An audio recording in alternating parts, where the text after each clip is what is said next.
Everyone knows Methuselah, 969 years old, the oldest person in the Bible, the oldest person in any religious text, anywhere. His name has become a word. A Methuselah is any impossibly old thing, any relic that has outlasted its time. We use his name as a casual reference point for extreme age, without thinking about where the name came from, or what the text around it actually says. But here is something almost nobody knows. According to the most straightforward reading of a Numbers in Genesis chapter 5, the chapter that gives us Methuselah's age, he died in the same year as the flood. Not before the flood, not after the flood. The same year. Now, you might think, remarkable coincidence. The oldest man who ever lived, dying at the precise moment the world he lived in was destroyed. There is something almost poetic about that. Something that feels narratively satisfying. The patriarch of patriarchs, closing his eyes just as the waters rise. But here's the question I want you to sit with before we go any further. What if that coincidence is not a coincidence? What if the numbers were arranged to produce that result? And what happens when you check those same numbers against an older version of the same text, a version that was translated 300 years before the version most people are reading, and you find that the coincidence completely disappears? Tonight we are going to open 3 different versions of Genesis chapter 5. We are going to put the numbers side by side. We are going to do simple arithmetic, addition, subtraction, nothing more. And we are going to let the numbers tell us what they tell us. This is not a theological argument. It is not an attack on the Bible. It is a documentary investigation of a specific and verifiable textual discrepancy that has been known to scholars for centuries, and that raises precise questions about when, how, and why certain numbers were changed. Get a calculator if you want to follow along. Let's start with what Genesis chapter 5 actually is. It is a genealogy, a list of 10 names, beginning with Adam and ending with Noah. For each person in the list, 3 numbers are given. First, the age at which they fathered their next named descendant. Second, how many additional years they lived after that. Third, their total lifespan. The structure is formulaic and repetitive. Every entry follows the same pattern. X lived this many years and fathered Y. After he fathered Y, X lived this many more years, and he had other sons and daughters. And all the days of X were this many years, and he died. It is a chronological document. It is designed to let you calculate the total span of time from the creation of Adam to the flood. And that is where things get interesting, because there are not one, but 3 ancient versions of this genealogy that have survived into the modern world. Each of them gives different numbers for almost every entry. And when you add up those numbers, you get 3 completely different timelines, 3 completely different pictures of who was alive during the flood, and 3 completely different stories about what kind of event the flood actually was. The 3 versions are the Masoretic Text, the Septuagint, and the Samaritan Pentateuch. Let's meet each of them. The Masoretic Text is what most people are reading when they read a modern English Bible. It is the Hebrew text that was preserved and standardized by a group of Jewish scholars called the Masoretes, working roughly between the 7th and 10th centuries of the Common Era. This is the authoritative text for Judaism and for most Protestant Christianity. When you open a King James Bible, or an NIV, or an ESV, and read Genesis chapter 5, you are reading a translation of the Masoretic Text. The Septuagint is a Greek translation of the Hebrew Scriptures, produced by Jewish scholars in Alexandria, Egypt, beginning around the 3rd century before the Common Era. That means it is approximately 1,000 years older than the Masoretic standardization. It was the Bible that most Greek-speaking Jews used in the 1st century. It was the Bible that the authors of the New Testament predominantly quoted.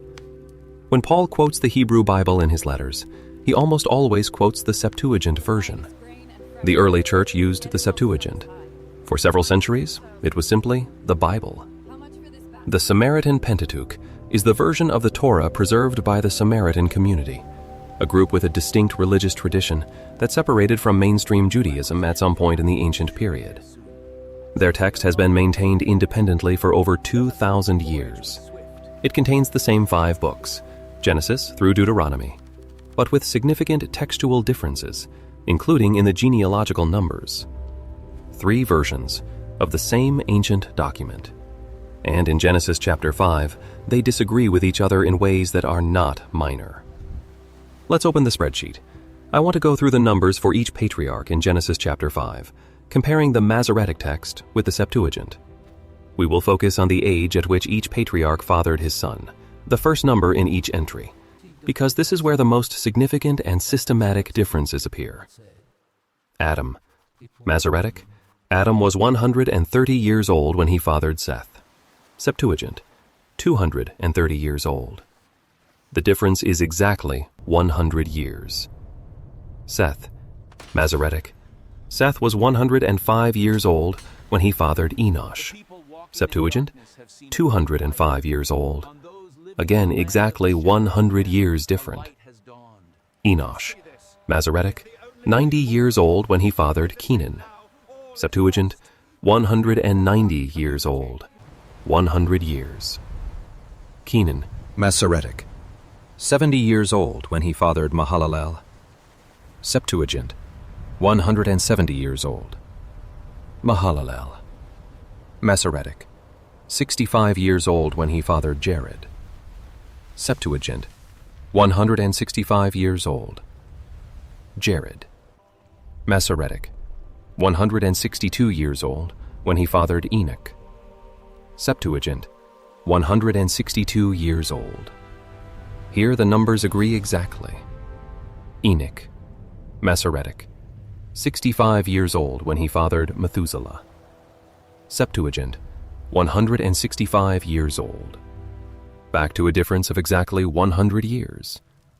Methuselah, Masoretic, 187 years old when he fathered Lamech. Septuagint, 167 years old. Now the numbers are different, but the difference is no longer the clean 100-year increment. The Masoretic number is actually larger here. Lamech, Masoretic, 182 years old when he fathered Noah. Septuagint, 188 years old. Again, different, and not by a clean 100. Do you see the pattern? For the first 6 patriarchs in the list, Adam through Mahalalel, the Septuagint adds exactly 100 years to the age at first fatherhood, compared to the Masoretic. For Jared, the numbers agree. For Enoch, the Septuagint again adds 100 years. But for Methuselah and Lamech, the last 2 generations before Noah, the pattern breaks. The numbers diverge in different directions. This is not random scribal error. Random errors do not produce consistent 100-year differences across 6 consecutive entries. This has the fingerprints of intentional adjustment somewhere in the transmission. But the critical question, the question that has occupied scholars for 200 years, is which direction did the adjustment go? Did the Masoretic text shorten the numbers that the Septuagint preserved accurately? Or did the Septuagint expand the numbers from an original that the Masoretic text preserved accurately? And here is where the arithmetic becomes decisive. Let's calculate the date of the flood from both genealogies. To find out when the flood occurred relative to the birth of Adam, you need to add up the ages at first fatherhood for each patriarch from Adam to Noah. This tells you how many years elapsed from Adam to the birth of Noah. Then you add the 500 years that Noah lived before the flood. Genesis chapter 5 says Noah was 500 years old when he fathered his first sons. And chapter 7 says the flood came when Noah was 600. Masoretic calculation. Adam to Seth, 130. Seth to Enosh, 105. Enosh to Kenan, 90. Kenan to Mahalalel, 70. Mahalalel to Jared, 65. Jared to Enoch, 162. Enoch to Methuselah, 65. Methuselah to Lamech, 187. Lamech to Noah, 182. Total from Adam to Noah's birth, 1,056 years. Add 600 years to the flood, total 1,656 years from Adam. Now Methuselah's death. Methuselah was born when Adam was 687 years old. Methuselah lived 969 years. So Methuselah died in year 687 plus 969 equals 1,656 from Adam. The flood occurred in year 1,656 from Adam. Methuselah died in year 1,656 from Adam. The numbers produce exactly the same date, not approximately the same date, not close to the same date, the same date. Year 1,656 in both calculations. This is the coincidence that generations of readers have found so striking. The oldest man who ever lived, dying in the exact year of the flood. Now let's do the same calculation with the Septuagint numbers. Septuagint calculation for Adam to Noah's birth. Adam to Seth, 230. Seth to Enosh, 205. Enosh to Kenan, 190. Kenan to Mahalalel, 170. Mahalalel to Jared, 165. Jared to Enoch, 162. Enoch to Methuselah, 165. Methuselah to Lamech, 167. Lamech to Noah, 188. Total from Adam to Noah's birth, 1,642 years. Now in the Septuagint, Noah's age at the flood is also 600. So the flood occurs 1,642 plus 600 equals 2,242 years after Adam. When did Methuselah die? Methuselah was born when Adam was 230, plus 205, plus 190, plus 170, plus 165, plus 162, plus 165, equals 1,287 years old. Methuselah's total lifespan in the Septuagint is 969 years. This number is the same. So Methuselah died in year 1,287 plus 969 equals 2,256 years after Adam. The flood occurs in year 2,242. Methuselah dies in year 2,256. In the Septuagint, Methuselah outlives the flood by 14 years. Read that again. In the Greek translation, which predates the standardized Hebrew text by roughly 1,000 years, Methuselah does not die in the flood year. He survives it by 14 years. The neat coincidence? The oldest man who ever lived, dying at the exact moment the flood began. That coincidence exists only in the Masoretic Text. In the older Greek version, it does not exist. But let's not stop with Methuselah. What about Lamech, Noah's father? In the Masoretic Text, Lamech dies 5 years before the flood. He lives 777 years, and the calculation places his death in year 1,651 from Adam, 5 years before year 1,656. So in the Masoretic version, Lamech dies just before the flood. He doesn't quite make it to the catastrophe. Close, but safely dead before the waters rise. In the Septuagint, Lamech is born in year 1,454 from Adam. He lives 753 years. The Septuagint gives him a shorter total lifespan than the Masoretic Text. So he dies in year 1,454 plus 753 equals 2,207 from Adam. The flood occurs in year 2242 in the Septuagint. So Lamech dies 35 years before the flood. Still before the flood, but well before it. Not 5 years before, but 35 years before. Now, what about the Samaritan Pentateuch? The Samaritan text gives different numbers again. And in the Samaritan version, the calculation places Lamech's death several years after the flood. Noah's own father, in one of the 3 ancient versions of this story, survives the flood that his son supposedly built an ark to survive. The Samaritan text doesn't resolve this tension. It just presents the numbers and leaves them there. 3 versions of the same genealogy. 3 completely different answers to the question of who was alive during the flood. Now let's talk about what this actually means. The theological claim of the flood narrative is specific. God saw that human wickedness had become so great that he decided to destroy humanity and start over. He found one righteous man, Noah. He instructed Noah to build an ark to save himself, his family, and the animals. The story depends on the premise that Noah and his immediate family were the only survivors, that everyone else perished in the waters. In the Masoretic Text, the genealogy has been calibrated to support this premise precisely. Methuselah dies in the flood year. He is presumably one of the people who perished. Lamech dies 5 years before. He doesn't survive to raise awkward questions about why his righteous son didn't save him. But in the Septuagint, Methuselah survives the flood by 14 years. If the Septuagint numbers are correct, there is a problem.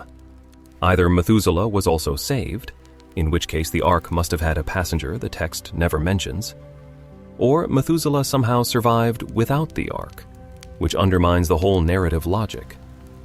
Or the Septuagint numbers are wrong.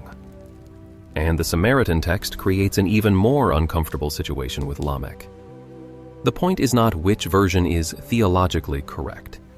The point is that someone, at some point in the transmission of this text, adjusted specific numbers in the genealogy to eliminate these narrative tensions.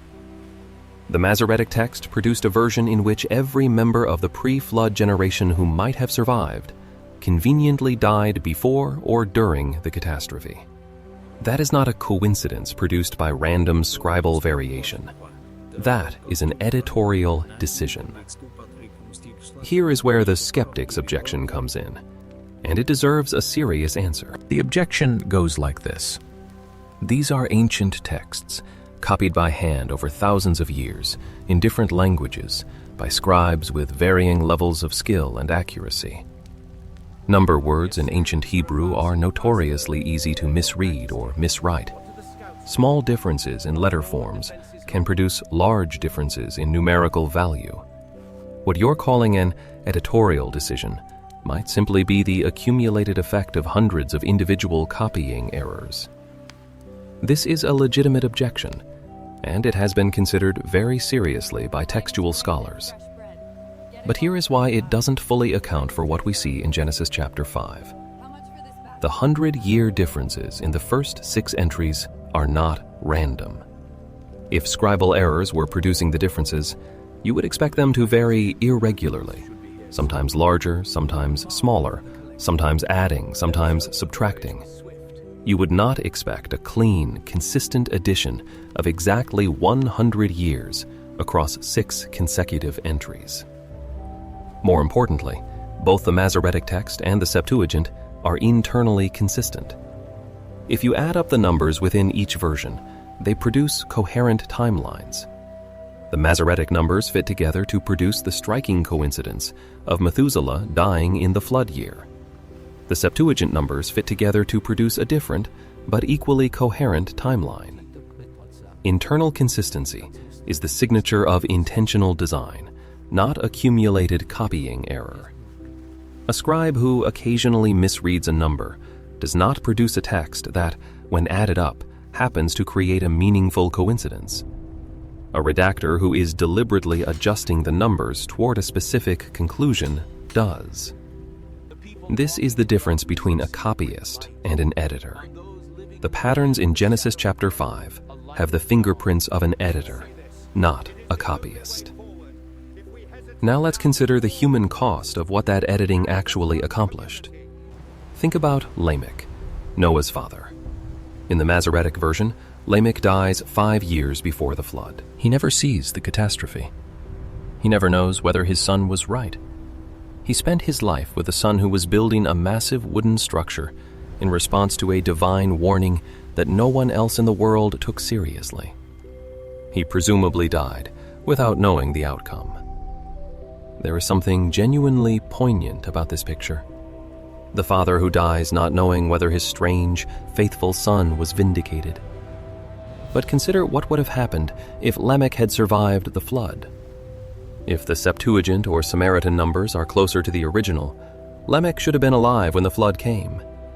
If he was alive when the flood came, why wasn't he on the ark? God told Noah to take his family, his sons wives. The text is specific, but it never mentions Lamech.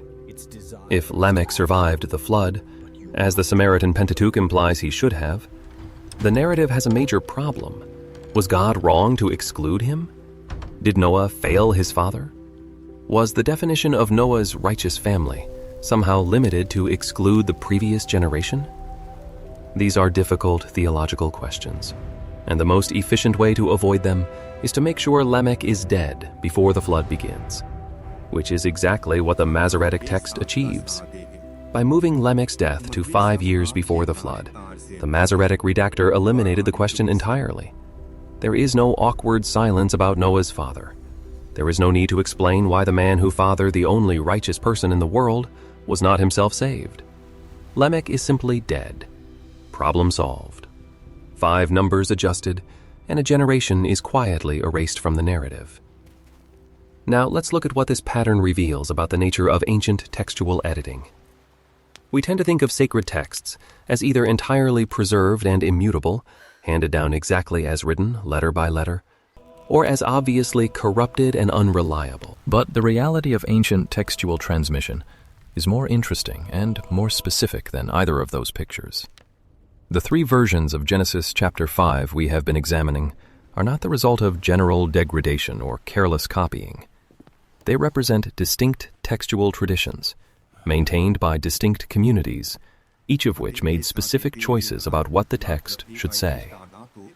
The Samaritan Pentateuch was preserved by the Samaritan community in what is now the West Bank.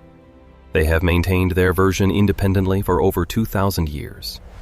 Their numbers for Genesis chapter 5 are different from both the Masoretic and the Septuagint, and in some cases they align more closely with one, in some cases with the other, and in some cases they stand alone. The Septuagint was translated into Greek in Alexandria, probably beginning in the 3rd century BCE. The translators were working from Hebrew manuscripts that were already ancient in their time, manuscripts that no longer exist. The Greek text they produced preserved the numbers that were in those manuscripts, whatever those numbers were. For 3 centuries, this was the primary Bible of the Greek-speaking Jewish diaspora and of the early Christian church. The Masoretic text was standardized by Jewish scholars working between roughly 600 and 1000 CE, more than a millennium after the Septuagint translation. The Masoretes were meticulous, careful, and deeply reverent toward the text they were preserving. But they were also working from specific manuscripts that represented specific textual traditions that had already diverged from the Septuagint by significant amounts. The question of which tradition was more original, which numbers were closer to whatever was first written, is not a question with a simple answer. But the patterns we have traced in Genesis chapter 5 suggest strongly that the numbers were not simply transmitted passively. They were adjusted. In at least one direction, and possibly in more than one, someone changed the numbers with a purpose in mind. The purpose, as we have traced it, appears to have been to ensure that the pre-flood generation was neatly contained within the flood event, to make sure that no patriarch lingered beyond the catastrophe in a way that might raise questions about the completeness of the divine judgment or the sufficiency of Noah's righteousness. This is sophisticated editorial work. It required knowing the full arithmetic of the genealogy. It required understanding what adjustments to individual numbers would produce at the level of the total chronology. It required patience, and precision. Whoever did it was not making random errors. They were solving a narrative problem. Here is the final question this investigation raises. If a small set of numerical adjustments, changes to the age at first fatherhood for 8 or 10 named individuals, could produce such a significant shift in the meaning of a narrative, what does that tell us about the durability of textual records? In the ancient world, every change required a physical intervention. A scribe had to pick up a reed pen and change a mark on a piece of parchment or papyrus. Every copy of the changed text then preserved the change, but every copy of an earlier text preserved the original. The diversity of the textual tradition was built into the physical multiplicity of the manuscripts. We still have the Septuagint. We still have the Samaritan Pentateuch, not because anyone specifically planned to preserve the dissenting versions, but because they were written down, copied, maintained by different communities over different centuries, and some of those copies survived. The textual diversity that allows us to detect the adjustments in Genesis chapter 5 exists only because the manuscript tradition was distributed, because different communities maintained different versions. Because no single authority controlled all the copies. We recovered the Masoretic adjustment not because someone admitted to making it, but because the alternative versions were independently preserved. Now consider how different the situation is today. Digital archives do not have the accidental redundancy of manuscript traditions. A document stored in a single location can be modified without any physical trace. There are no variant copies preserved in distant monasteries. There is no community of monks who spent generations copying an alternative version. There is no parchment in a jar somewhere that preserves what the text said before the change. This is not a hypothetical concern. It is an architectural feature of how digital information is stored and maintained. If you change a number in a genealogy today, in a database, in an archive, in a record, there may be no mechanism by which anyone, 1,000 years from now, could detect that the change was made. The Samaritan community preserved their text in physical form for over 2,000 years, and it survived because it was physical, because it was distributed, because multiple people in multiple places maintained copies that no single authority could reach and change. The people who adjusted the numbers in Genesis chapter 5 were sophisticated. They understood the arithmetic. They knew what they were doing. And for 1,000 years, their version was the only version most people had access to. It was only because other versions survived, in Greek, in Samaritan Hebrew, that the adjustment became visible. The question, when thinking about digital archives and centralized records in the present day, is not whether adjustments can be made. They clearly can. The question is whether, when such adjustments are made, there will be anything left to compare them against. 3 ancient communities preserved 3 versions of the same numbers. Because of that multiplicity, we can see the seams. Without that multiplicity, we would be reading the adjusted version and calling it original. 3 versions of the same genealogy, 3 different stories about who survived. And the differences between them are not accidents. They are evidence. Evidence of what editing looks like when you can compare the edited version to the ones that survived it.